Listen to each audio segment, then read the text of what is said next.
Praise the Lord. இளைப்படைந்தவனுக்கு சமயத்திற்கேற்ற வார்த்தை சொல்ல நான் அறியும்படிக்கு கர்த்தராகிய ஆண்டவர் எனக்கு கல்விமானின் நாவை தந்தருளினார். காலைதோறும் என்னை எழுப்புகிறார். கற்றுக்கொள்கிறவர்களைப் போல நான் கேட்கும்படி என் செவியை கவனிக்கச் செய்கிறார்.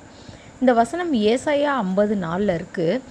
பாருங்கள், இளைப்படைந்தவன் என்றால் ஏதோ ஒரு காரணத்தினால் வேதனையுற்றவன்.